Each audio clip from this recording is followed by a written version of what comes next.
So hey guys WhatsApp কি অবস্থা সবার। তো চলে আসলাম আবার একটা ব্র্যান্ড নিউ ভিডিও নিয়ে। তো চলো আজকে ভিডিওতে তেমন কিছু না, আমি টিকটকার থেকে একদম চা বানানো শিখছি, তো সেটাই আজকে ট্রাই করবো। তো চা বানানোর জন্য যেসব জিনিস আমাদের দরকার সব জিনিস নিয়ে পড়ছি এই জায়গায়। চলে স্টার্ট। সো গাইস এন্টার পরে চলে আসলাম, এখন তোমাদেরকে দেখাবো কিভাবে আমি চাটা রান্না করি। চা রান্না করার জন্য আমি একটা ডিম নিয়ে নিয়েছি, আসলে ডিম নিয়েছি না, ডিমের ভিতরে যে কুসুমটা আমি সেই কুসুমটা শুধু নিয়েছি, আর যে সাদা অংশটা সেটাকে আমি রেখে দিয়েছি। তো এখন আমরা চা বানানোর জন্য প্রথমে কি করতে পারি, আমরা প্রথমে অল্প একটু দুধ নিয়ে নেব, যে আমরা পরিমাণ মতো নিয়ে, আমি একা খাবো তো সেজন্য আমি আমার পরিমাণ মতো নিয়ে নিয়েছি, অল্প একটু দুধ নিয়েছি। প্রথমে আপনারা লিকুইড দুধ নিয়ে নেবেন অল্প একটু।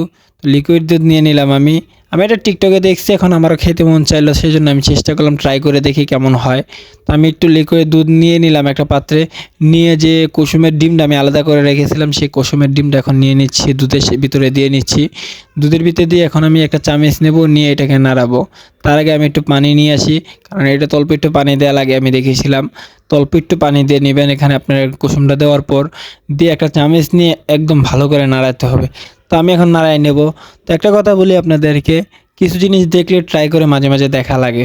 তা আমিও দেখলাম, আমারও ট্রাই করে খেতে মন চাইলো, তাই আমিও ট্রাই করে দেখি। তো এখন আমি ভালো করে এটাকে মিক্স করে নিচ্ছি। দেখেন আপনাদেরকে একটু দেখায় দিয়ে, দেখতে পাচ্ছেন এটা ভালো করে মিক্স হয়ে গেছে। তো মিক্স হওয়ার পরে আমরা আরটু ভালো করে মিক্স করে নিই, কারণ মিক্স না করলে তো এটা সমস্যা পড়ে, ডিমটা সিদ্ধ হলে বেশি যাবে, সেই জন্য আমরা এটাকে ভালো করে মিক্স করে নেব। তো মিক্স করার পর আমরা এখানে পাউডার দুধের প্যাকেট দিয়ে দেবো। পাউডার দুধের প্যাকেট দিতে পারেন, বা আপনারা অন্যরকম পাউডার দুধ যদি দোকান থেকে বড় প্যাকেট নিয়ে আসেন সেটার থেকেও দিতে পারেন। তো আমি ছোটো ছোটো প্যাকেট কিনে নিয়ে এসেছি 5টা, তো সেখান থেকে আমি 2টা প্যাকেট দিয়ে দেবো। তো 2টা প্যাকেট দিয়ে আগে আমি আমার পরিমাণ মতো বানিয়ে নিতেছি। তো 2 প্যাকেট পাউডার দুধ দিয়ে আমি এটাকে ভালোভাবে মিক্স করব। তো আমি দেখতে পাচ্ছেন আমি ডানো দুধ ব্যবহার করতেছি, ডানোর যে পাউডার দুধটা সে ছোটো প্যাকেটে একটু বেশি বেশি থাকে, সেই জন্য আমি সেটা নিয়ে আসছি, সেটাই ব্যবহার করছি। তো একদম প্যাকেট খালি করে ক্লিয়ার করে দিয়ে দেবো। দিয়ে দেওয়ার পর আর একটু ডিমের কুসুম নিয়ে দিয়ে মিক্স করে নিচ্ছি। এখন এটাকেও ভালো করে মিক্স করে নিতে হবে। তো চলেন ভালো করে মিক্স করে, তার আগে আমি আরও অল্প একটু পানি দিয়ে নিচ্ছি, কারণ ভাই আমরা বাঙালি এমনিতে হয় না, সেজন্য পানি দিয়ে মিক্স করে নিলাম। চলেন আরও একটু ভালো করে মিক্স করে আপনাদেরকে দেখাচ্ছি। তো এর আগে একটা কথা বলে, যারা যারা ভিডিওতে নতুন অবশ্যই ভিডিওটাকে লাইক দিয়ে অবশ্যই চ্যানেলটা সাবস্ক্রাইব করে পাশে থাকা বেল আইকনটা অন করে দেবে। তো এখন আমরা মিক্স করে নিতেছি। মিক্স করে নেওয়ার পরে ভালোভাবে এখন আপনাদেরকে দেখাই এটার ঘনত্ব, দেখতেই পারতেছেন ঘনত্ব। এখন চলে যাই আমরা রান্না করতে। তো আমরা এখন চুলাতে বসাই দিলাম, দেখতে পারতেছেন আগুন দিয়ে বসিয়ে যে হালকা মিডিয়াম লোতে আগুন দিবেন, কারণ এটাই ভিডিওতে আমি দেখেছিলাম, যেরকম দেখছিলাম সেরকমভাবে ট্রাই করার চেষ্টা করতেছি, এছাড়া আর কিছুই না। তো এখানে আমি হালকা আগুন দিয়ে বসিয়ে দিলাম, বসিয়ে দিয়ে এটা জাল ওঠা পর্যন্ত আমি অপেক্ষা করব। তার পাশাপাশি নাড়া দিতে হবে, সেই জন্য আমি এখন চামিচ খুঁজতেছি, এখন একটা চামিচ খুঁজে নিয়ে আসি, দাঁড়ান। তো আমি চামিচ খুঁজে পেয়ে গেছি।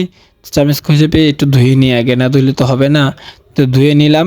তো এখন আপনারা দেখতেই পাচ্ছেন এর ভিতরে দুধটা কত ঘন দেখা যাচ্ছে। তো এই ঘন দুধটাকে এখন আমরা একটু ভালোভাবে দেখাই আর একটু নাড়া দিই। আমরা একটু ভালোভাবে মিক্স করে নিতেছি বড়টা চামচ দিয়ে।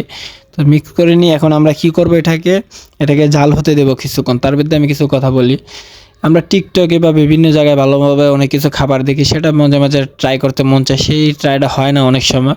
তো এখন আমার মন চাইছে, এখন দেখলাম আমি ফ্রি আছি, আমার অন্য একটা জায়গায় আছি, তা আমি একটু ট্রাই করি, সেই জন্য আর কি চেষ্টাটা করা। তো দেখতেই পাচ্ছেন আমার দুধটা জাল উঠে গেছে। তো জাল উঠে যাওয়ার পরে দেখতেই পাচ্ছেন এখন আপনারা আমার দুধটা একদম ভালোভাবে জাল হয়ে গেছে। তো জাল হয়ে যাওয়ার পর এখন কি করব, আমি এটাকে আর কিছুক্ষণ নাড়া দিব, আরও কিছুক্ষণ জাল দেব।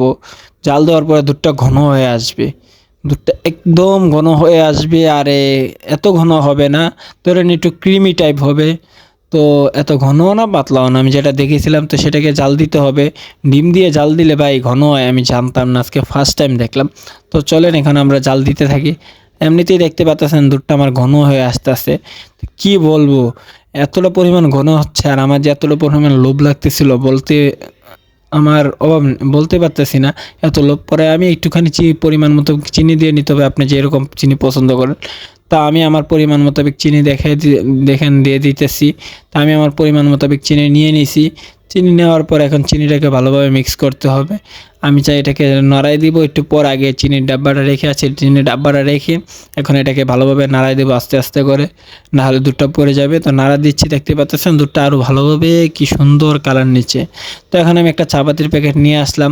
তো প্যাকেটের থেকে চাপাতিটা এখন খুলি, হলে অল্প একটু দিয়ে দিই, আগুন উপরে চলে আসতেছিলো তাই একটু কমিয়ে দিলাম, দিয়ে চা পাতির প্যাকেটটা এখন ছিঁড়বো। তো আমি বড় একটা প্যাকেট চা পাতি আনছি, কারণ ছোটো প্যাকেট খুঁজে পাই নাই, আমি একলা খাবো আর ভাই এতটা দিয়ে কী করবো। তো দুধ ঘন হয়ে চলে আসছে, দেখতেই পারতেছেন আপনারা কতটা ঘন হয়েছে। তো এখন আমি চা পাতির প্যাকেটটা ছিঁড়ে নেব, ছিঁড়ে নিয়ে অল্প একটু চা পাতি পরিমাণ মোতাবেক আমি আমার হাতে নিয়ে নিতেছি। তো আমি আমার হাতে নিয়েছি, দেখতেই পাচ্ছেন আমি পরিমাণ মতো নিয়ে নিয়েছি।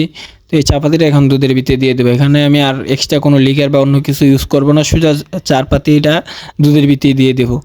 দিয়ে দেওয়ার পর এখন দেখেন আমাদের কি হয়, আমরা পরিমাণ মতো দিয়ে দিচ্ছি। এখন চামচটা দিয়ে একটু নাড়ায় নিই, নাড়ায় ভালো করে মিক্স করে দিই যেন আমাদের কালারটা চলে আসে, আমাদের একটা সুন্দর দেখতে লাগে। তো দেখেন আমার দেওয়ার পর আমাদের চার কালারটা কেমন আস্তে আস্তে কালার আসছে, আর কেমন একটা অতিরিক্ত এমন একটা ক্রিমি ভাব চলে আসছে। দেখে আমার তো লোভ লাগতেছে, আমি কখন খাবো। আর এই চা বানাইতে বানাইতে গাইজ এতটা পরিমাণে গরম, মানে কি বলবো, আমি পুরো ভিজে যাইতেছি। একটু পর আপনারাই দেখতে পারবেন আমার অবস্থাটা। আমি তো এটা খেয়ে আপনাদেরকে রিভিউ দেবো এটা কেমন হয়েছে না হয়েছে, টিকটকের জিনিস আসলে কি ঠিকঠাক হয় কি হয় না। তো এখন এটাকে আমরা জাল দিচ্ছি, দেখতেই পাচ্ছেন চার কালারটা কেমন অস্থির কালার আসছে, একদম গোল্ডেন কালার, মানে দেখে লোভ লেগে যাচ্ছে। আর কি দুধের যে ঘনত্বটা, যে চার ঘন মালাই চার মতো একটা ঘন হয়ে গেছে, এটা ক্রিমি চা, আমি যতদূর নাম দেখেছিলাম টিকটকে। তো দেখতেই পাচ্ছেন আপনারা কেমন ঘন। তো এখন আমরা সব কিছু শেষ করে কাপের ভিতরে ঢেলে নিলাম। তো দেখতেই পাচ্ছেন এখন আমাদের চাটা কেমন দেখা যাচ্ছে। এটা কালারটা গাইস আমি কি বলবো, কালারটা দেখে মন ভরে যাচ্ছে, আর এত লোভনীয় লাগতেছিল, মানে আমি বলে বোঝাতে পারবো না। তো এখন আমি কি করি দেখেন, এখন আমি একটু নাড়া দিয়ে আপনাদেরকে দেখার পর এখন কি করব, আমি এটাকে হাতে নিয়ে খাওয়া শুরু করি, কারণ গাইজ আমার আর সহ্য হইতেছে না। তো এবার আমি কাপটাকে নিয়ে নিলাম হাতে নিয়ে, এখন আমি দেখেন আমার গরমে ঘেমে কি অবস্থা। তো চাটা খেয়ে টেস্ট করলাম, আমার কাছে অনেকটা ভালো লাগছে। যদি আপনারাও এরকম ইন্টারেস্টিং খাওয়ার ভিডিও বা এরকম দেখা হ্যাকগুলো ট্রাই করতে চান, অবশ্যই চ্যানেলটাকে সাবস্ক্রাইব করে ভিডিওটাকে লাইক করে দেবেন। তো নতুন আরও ভিডিও চলে আসবে আমাদের ইউটিউব চ্যানেলে। অবশ্যই welcome to my good bye.